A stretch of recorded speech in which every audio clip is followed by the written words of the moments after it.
All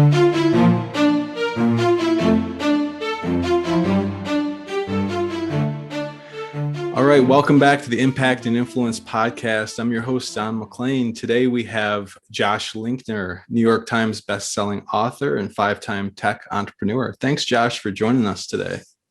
Yeah, my pleasure. Great to be with you. Of course. So you have a new book coming out, Big Little Breakthroughs, set to debut on April 20th. Can you tell the audience a little bit what your book's about? Yeah, I'm super excited about this book, by the way. I invested over 1,000 hours in the research and writing on this one.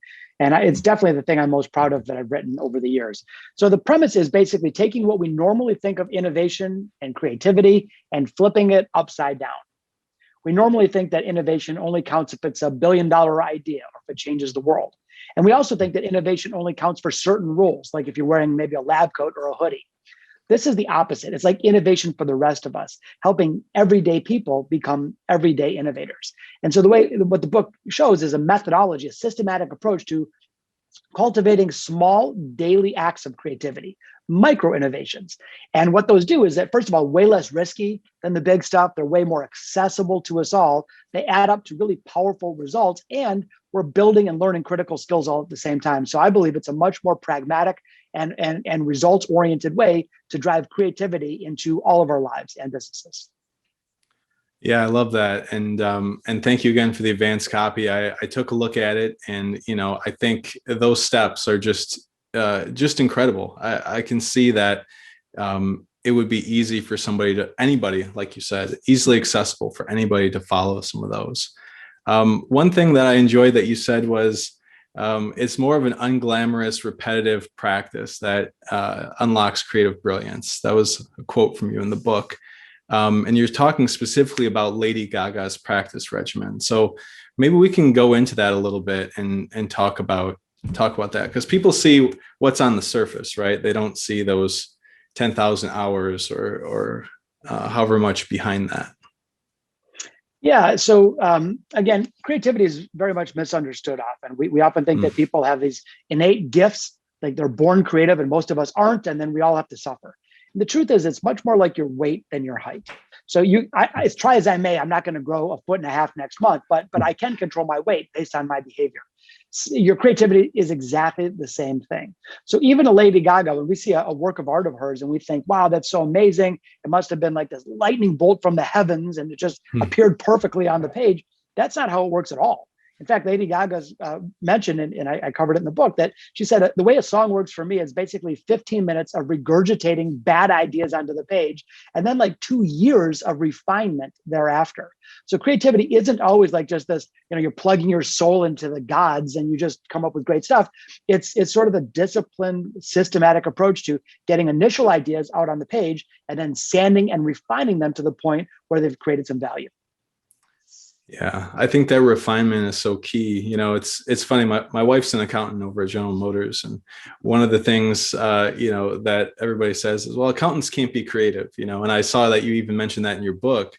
But it seems like process-oriented people have more of maybe a predisposition for creativity based on your book.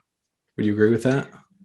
Well, so you brought up two things. One is we in our society tend to equate job titles with levels of creativity. We think that musicians are creative, and as you point out, accountants that are not.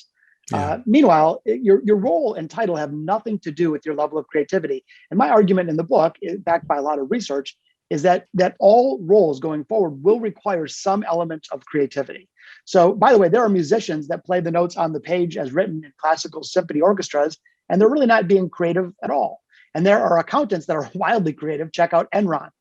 No, but kidding aside, for your wife, and not suggesting committing crime, but even in the role of accounting, which we tend to think of as black and white, there's a lot of analysis. It's reading between the lines. It's understanding the insight that the numbers are suggesting and being able to provide advice for decision-making going forward. So I think most roles, it's funny, like the hard skills of the past have largely become commoditized and we can outsource them. But the quote unquote soft skills that we used to think were optional today have become mission critical. Because as the world continues to change, as complexity increases and technology and fist fighting competition, the one thing that can't be outsourced and automated is human creativity. And so this book really offers everyday normal people a field guide to cultivate this skill in a really deliberate manner and deploy it effectively to drive the results that we care about the most. Yeah, you know, one thing that you also said in the earlier portion of the book is that it's a tragedy that most adults don't feel creative. And I completely agree with that. I mean, creativity can literally come from anywhere. You know, similar to the Aflac duck. You know, you go back to that old story where the creatives finally took a break for lunch and they sat on a patio and heard ducks, and they just, you know, Aflac, Aflac. You know, and it's just interesting that creativity can come from anywhere. And so how do you get people past that? You mentioned in the book about permission. You know, it's one of the key obsessions, actually. You say, start before you're ready. And I think permission is one of those things that stops people a lot of the times. They're waiting for somebody to tell them it's okay to be creative.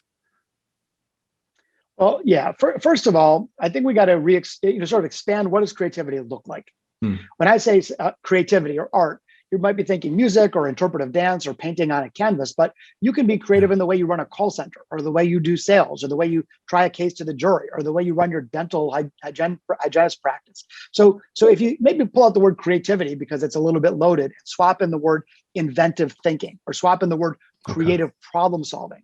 My only point is that one myth that I really want to crack is that we can apply this incredible superpower to so many areas in life. You can use creativity to come up with a better product or service or marketing. That's the obvious thing. But in business, why not you applying creativity to reduce errors in a production line, or to improve safety factors in a factory? So I think we can apply these principles in a much more wide set of outcomes than we originally thought.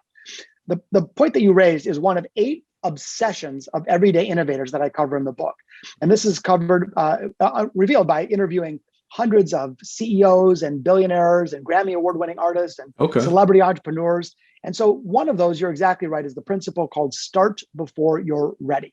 And the whole notion is, instead of waiting for permission or waiting for a directive or waiting till your game plan is perfect, the most creative among us tend to just get going, fully understanding that they don't have the roadmap yet. They're going to have to figure it out as they go. They're going to find their way en route. And they're going to make mistakes, and they're going to say, okay, that's part of the process. I'll need to course correct. But instead of waiting for ideal conditions or a perfected plan, because let's face it, those rarely even occur. Absolutely. It's the willingness to get started in the face of ambiguity and then figure it out as you go.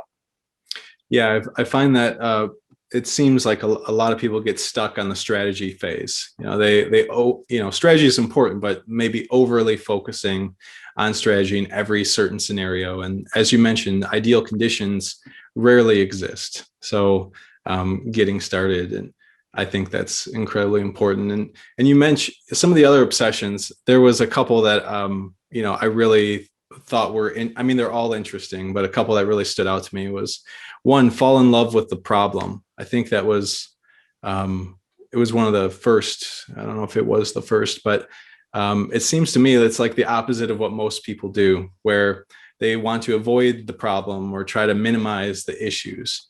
What do you mean by fall in love with the problem? Yeah, and by the way, a lot of the discoveries from the book are actually very counterintuitive and surprising. It's not a bunch of cliches that we already know. It's really revealing fresh, different approaches to driving results. But the principle you're raising, fall in love with the problem, is this. Very often when we're trying to solve something, you know, we're all solution oriented and focus on the solution. And so we come to like the quick and easy solution, and then we become fixated on it, like tunnel vision. And we're unwilling to accept any other possibilities. The better approach is, and by the way, that's done with good intention. I'm not being critical. That's just human nature. But a better approach is to really connect with the problem that you're trying to solve and make the problem the boss, not the solution. In other words, bathe in the problem and study it from every different angle, and almost have an open-mindedness. You don't even care how you solve the problem as long as you solve it in the best possible way. So what this does is it helps us not prematurely select a mediocre answer when later on we might find a phenomenal answer. And it allows us to be willing to look at solving it by any means necessary, instead of becoming, you know, like fixated on a particular thing. And the more we connect deeply with the problem that we're trying to solve, the more innovative solutions will appear to solve it. Oh, yeah, that's that really hits you. I mean, how do you get people past that though? they want the solution, they want to move on. How do you get them into this more inventive, creative thinking? It's by no means absolving us of responsibility for solving problems. It's just a better approach to solving them. Because if you look at the problem too quickly, you look at it in a superficial manner, you might not understand the real problem. Maybe you're looking at a symptom that you thought was the problem. But by studying it, you might be able to really examine and say, okay, wait a minute, there's a root cause that's 4 layers deeper than I originally thought. And therefore, the solution to solve that problem couldn't really come to life hadn't I studied the problem in depth. So I think it's almost like, how like you're so eager, like if you give a little kid a Tootsie Roll and you're like, don't eat this for 5 minutes, they're like, oh my God, no way, like I cannot, like I have to eat it, it's too juicy. Well, we tend to do that with solutions because the minute we see the first inkling of a problem, we want to solve it. So it's having like the sort of discipline, the self-control, if you will, to say, okay, we're going to solve it. We're not going to ignore it, but let's really study the problem, because by doing so, we might uncover far better answers than we would if we sort of impulsively chose the first one that popped into our head. Absolutely. And by the way, you can't give me a Tootsie Roll either and tell me to wait 5 minutes. Me neither. I love it. You said you interviewed, hundreds of CEOs, business leaders, influencers. What was some of the, I know there's a lot of that in the book, but what was some of the things that were really surprising to you that, you pulled out and really held close that maybe you didn't know before, or didn't think about before? Well, it's funny. I learned a lot writing this book. I've been studying creativity for like decades, and I learned a ton. There's a ton of new insights in neuroscience. So I learned a lot with the research phase. There's a lot of academic research that I learned on how quickly and easily we can trigger our natural creative instincts. So again, I learned just as much as the reader will. I mean, it was fascinating to me. Yeah. But some of the interviews were also deeply revealing in the way people think about creativity and risk taking and how they build rituals and rewards around them. And I just loved hearing the stories of, one of the things I don't cover in the book, Don, is I don't cover stories of like Netflix and Apple, because look, we already know they're creative. No kidding. That's not new. Yeah. I cover these fascinating stories of people that you haven't heard of. And they're like, it really makes you think, wow, how did this ordinary person level the playing field really with their ability to be creative?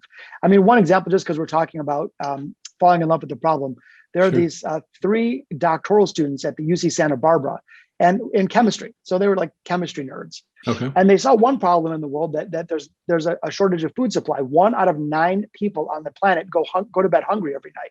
That's like 800 and some million people don't have enough to eat. Wow. But then they saw a separate problem. And that problem was that 40% of the world's food supply is wasted. So what happens is that fruits and vegetables get spoiled before people can eat them. Sometimes in transit, sometimes whatever, in display in a store. So then they started really, instead of like, oh, let's solve this, they said, let's really bathe in it. Like, what causes the problem? Why do fruits and vegetables spoil? Well, too much oxygen gets in, too much water gets out. And they started asking all these questions. Well, how does nature protect itself naturally? Oh, well, there's a peel on every fruit and vegetable. What's the peel made of? How does that work? And then let's put it under a microscope. And eventually these 3 chemistry nerds came up with a technology, which is essentially using the DNA of an actual fruit or vegetable peel, spraying it onto vegetables to extend the natural peel life. Wow. They started a company called Appeal Sciences, and it's amazing. They can take a strawberry, spray it. By the way, it's made out of strawberries, so there's nothing chemical about it. Made out of strawberries, totally all organic and natural, and it will extend the life of that strawberry by 8 times. They can extend the life of an avocado by 3.5 times. And so their invention not only will save billions of dollars, but it will mean that people will now not go to bed hungry every night. And so but before getting to a solution, for a couple of years, they studied the problem. Only then did they get on with solving it. And by the way, this company first got off the ground with a grant from the Bill and Melinda Gates Foundation. But right here in the middle of COVID, they got a new investment valuing the company at over $1 billion. 6 years in, the company's worth over $1 billion, all because they applied some of these exact same principles in the book. And throughout the book, I really go deep into these stories, teasing out specifically what do they do, how do they get the insight, how do they uncover the solution, how do they conquer the problems. Bathing in the problem, it really paints a picture in your mind. I'm thinking about that, and it's just, it definitely paints a picture. Some people spend their whole lives, I feel like, trying to get to $1 billion valuation. And, it only took them 6 years, but to do that, they had to take all of that time and really just, look at the entire problem, which, those angles, those different ways. I mean, a lot of people, they would have, like you said before, they would have, saw it and tried to solve it right away. But instead, diving deeper, that's just incredible. Now, Josh, I know you also. Oh, sorry. Go I was ahead. going to say real quickly, speaking of billion-dollar companies, you and I are both, from the Detroit area, but Sure. so there's another company that I covered in the book, which is a company called StockX, Yep. which was founded in 2015. Today, it's worth over $3 billion. It's Detroit's first tech unicorn. And I was actually involved with that company very early on. I actually helped recruit the chief operating officer, Greg Schwartz, co-founder. Anyway, we cover his story and how they use these exact same principles that we covered throughout the book, and we sort of dissected their journey and how do they create such extraordinary value and wealth and service and tens of thousands of jobs, again, by using these principles. So what I found, Don, is that throughout these stories, whether it's tech dudes in Detroit or whether it's chemistry nerds in Santa Barbara, or whether there's we covered a nonprofit in the UK and throughout the world, these patterns are consistent. The approaches that everyday innovators take to unlock opportunity, that's what the book is all about. That's incredible. And at my current organization, I work at a tech company as well, just outside of Detroit, and in the pharmaceutical industry. And one thing that we're saying is that everybody in the company can be innovative. They can have that creativity. How do you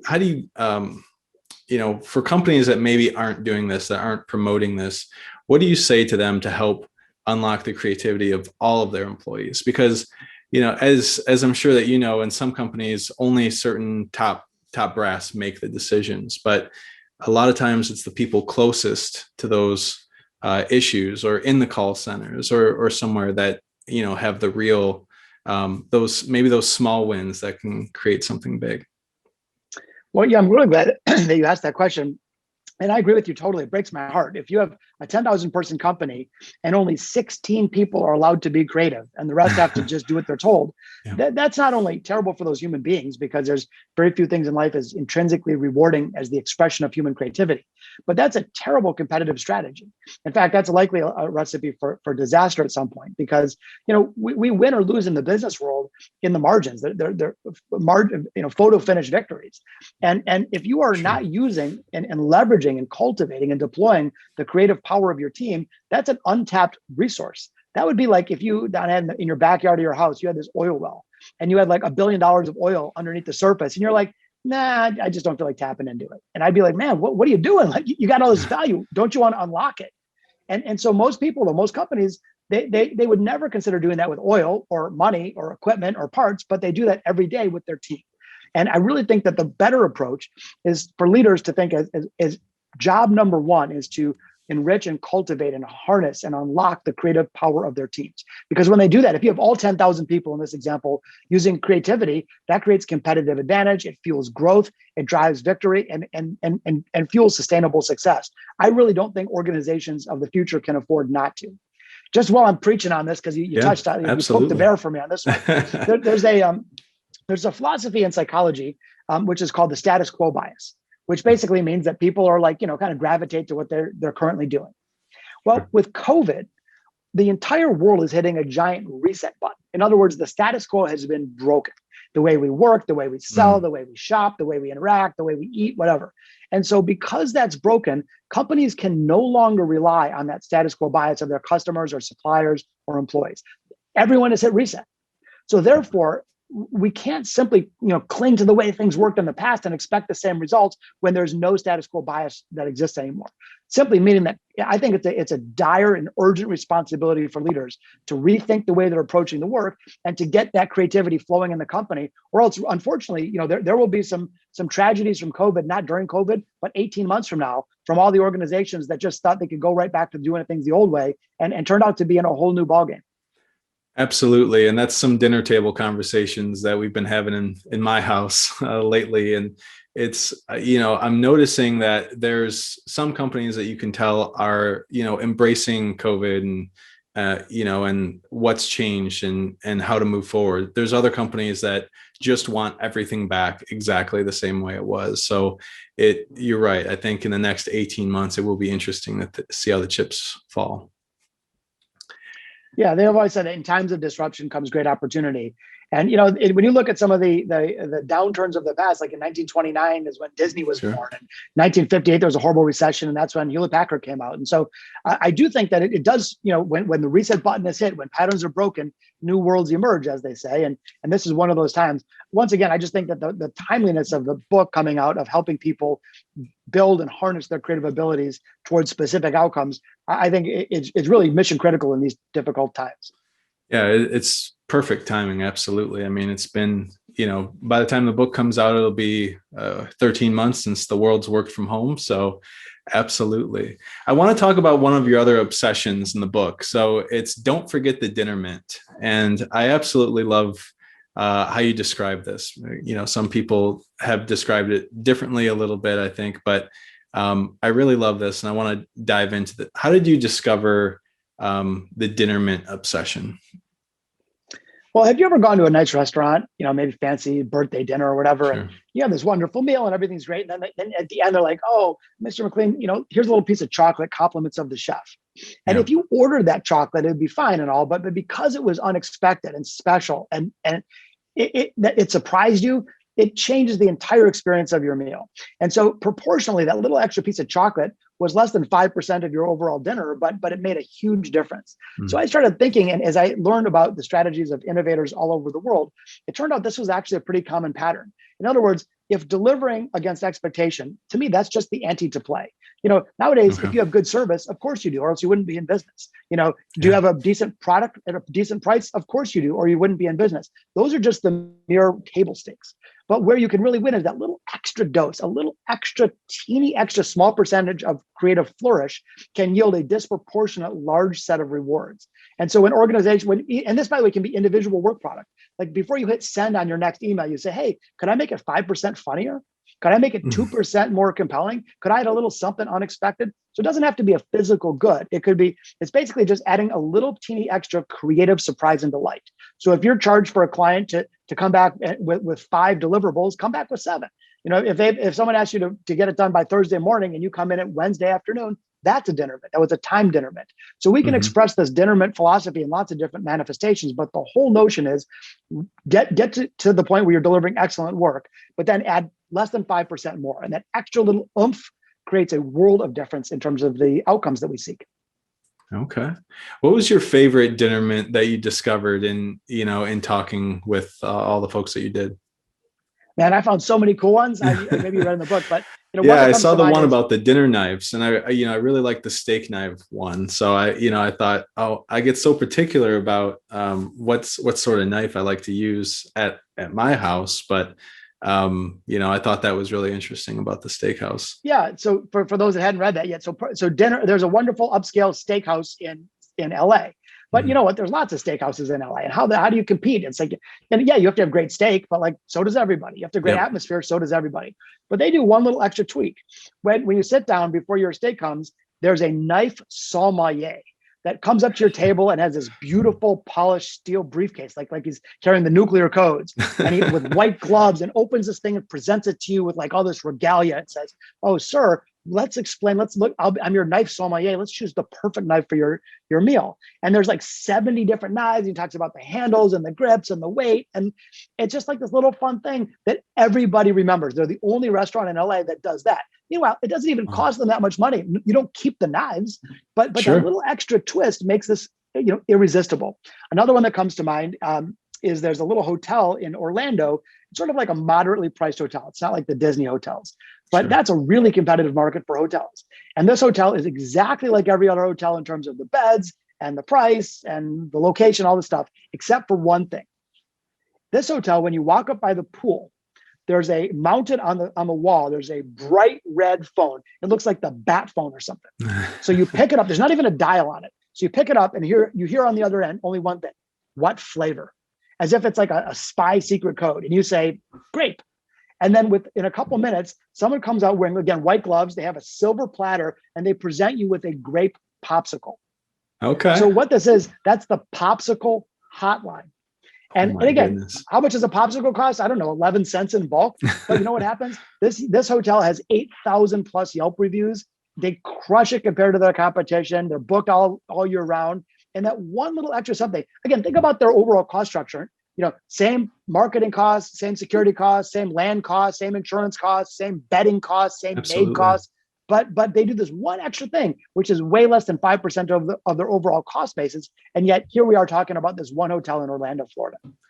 Absolutely. And I think if anybody else in Orlando tried to do that, they'd probably just look like a copycat after that. So that's interesting. I didn't get to that part. So I'm looking forward to diving in a little deeper to that.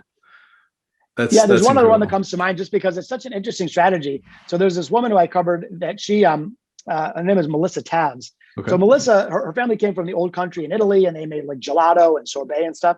So she came to New York City and wanted to continue the family business, but try competing in the ice cream business in New York, like super competitive. And if you're selling a commodity, a bowl of vanilla ice cream, nobody cares. So Sure. she started thinking about what she could she do to stand out. And she had an idea, a dinner mint. And her dinner mint was a little infusion in her ice cream. She creates booze infused ice cream. Okay. The name of her company is called Tipsy Scoop, and they come in these really fun flavors like margarita, a martini, or dark chocolate whiskey sorbet and stuff. Anyway, proportionate to a scoop ice cream, there's way less than 5% alcohol, but because of that, she completely stands out from the competitive pack.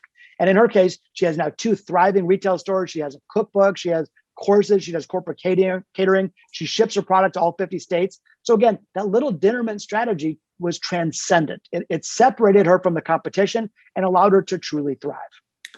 Absolutely. I mean, I love how you've described, there's so many different industries there that we just talked about, and that's just the tip of the iceberg. I mean, that's one of those obsessions that it seems like every industry, every person could take advantage of if they put in a little extra thought, a little extra time. Yeah, totally. I mean, I mentioned 3 food industries. I must be hungry right now, but this could be if you have an industrial bolt supplier or you sell life insurance or whatever you happen to do. It doesn't have to be a food business. If the Sure. question is, okay, I know what my customer is expecting. What's that little extra plus up that I could add? Could I add a little touch of something that's unexpected that would separate me from the competitive pack? Absolutely. I love that. Josh, this is your 4th book. How was the writing process and the ideation process behind this? And how has it changed along the way, I guess, since you wrote your first book? So this book is definitely different than the other books. I spent way more time on it because I was locked down in COVID, but I tried to do a couple things differently. I tried to add way more rich detail and kind of put people in the stories, as instead of just like telling an anecdote, like wanted to put the reader in the story. I used way more humor. So I kept thinking to myself, would you want to read this book on vacation? Would you want to listen to the book if you're on the treadmill? And so I tried to make it really fun and punchy in that regard. There's a lot of research, but not like boring research, sort of interesting, fun discovery research. And I think that I tried to really bring it to a different level of art, frankly. I feel like my other books, I'm proud of them too, certainly, and they've had a big impact. But this one, I think I can look myself in the mirror and say that it's a piece of art. And I don't say that boastfully, it's no Hemingway, but for a guy like me, I can say it's a piece of art. And I'm very proud of it. And more importantly than me, I'm just excited to get it in people's hands because I really believe, like deep in my soul, that this book is going to help people. It's going to help people conquer challenges in their lives and businesses, and more importantly, seize new opportunities. Yeah, I absolutely agree. I mean, I thought the book was incredibly easy to read. I love the storytelling approach to it. Just going through it, it was like, I wanted to keep reading it and keep reading it. So congratulations on that. And you should be very proud. But I think, like you said, it's a process, right? I mean, this book might not be as good as it is if you didn't write the first 3 books before it. Would you agree with that? I would. And actually, back to the point of revisions, there's a great two funny quotes that I came across in writing the book. One of them is, what do all great authors have in common? And the answer is lousy first drafts. Which is sort of like encouraging because it means that, Hemingway's first draft stunk, but he worked at it. And I think that's a much more healthy way to look at it than expecting we're just going to have perfection coming right out of us on the first go. The other one that I thought was interesting is that the difference between good work and great work is often simply the number of revisions. And so I think, like in my previous books, obviously proofed them and read them, made sure they were Sure. tight. But this one, I spent way more time in the revision process. I just Okay. kept going back over it, pass after pass, saying, is there one extra word that could be pulled out? Could I say this in a slightly better way? Is there any inconsistencies? And so the result of that, of a willingness to be like hypercritical of my own work, but not in a mean-spirited way, but like just Sure. in an effort to elevate the overall product, I think it made it a better book. Okay. I'd like to step back for a moment. You're obviously, I was looking on your website and I didn't realize, but you're the #1 most booked innovation keynote speaker. I knew you were a great speaker. I didn't know you were the #1 booked. So congratulations on that to start. But what does it feel like to just be that person that inspires and motivates people to do great things? Yeah, thank you. I do have the great privilege of traveling all over the world and sharing ideas on creativity and innovation with all kinds of interesting organizations. So it's fascinating for me, and I do it. I'm deeply grateful. For me, some people think of the art of keynote speaking as like all about the speaker. To me, that's totally false. A great keynote speaker, it's not about the speaker; it's about the audience. You're simply there to help elevate and inspire and give people practical tools. So I really look at it. I take it seriously. It's a fun thing, but I still take it really seriously. And so it's not an ego thing for me at all. I approach it with great humility, just saying, hey, if there are people out there that have dormant creative capacity, I can help them bring that to the surface and drive it into their businesses. They just enjoy better results. And so to me, it's just I feel like I'm on a bit of a calling, frankly, to help people do that, to drive better outcomes. And those outcomes could be in their families, in their businesses, in their job, their careers, and their health, because these principles can be applied pretty much to anything that we care about. Sure. And I think, that what you said about the focus on the person and not the focus on you, I think that relates exactly to the book as well. I mean, I can tell that book is written for the reader. It's, it makes me feel like I want to innovate more. I want to be more creative. So, kudos again for that. And Josh, thank you so much for your time today. Where can folks pre-order this book? Yeah, no, thank you. What a wonderful conversation. And I appreciate you as a fellow musician too, taking the book. Oh, of course. So yeah, what I would strongly encourage people to do is check out biglittlebreakthroughs.com. Certainly you can pre-order the book. There's the audio book, the digital book, and of course the hardcover. But even if you don't order the book, there's a free assessment tool. There's all kinds of like downloadable worksheets. It's like a vast toolkit to help you become more innovative. And if you do want to buy the book, awesome. Of course, I encourage you to do it. But even if you don't, still check out Big Little Breakthroughs, because I think it can be a positive resource for you to help you, again, unlock this incredible power that all of us have, but most of us don't use enough. All right. Well, thank you, Josh. I really appreciate it. You're right. This has been a great conversation. I hope we get to have many more. So thank you again for being on the podcast. My pleasure. Stay safe. Thanks again. All right. You too. Bye-bye.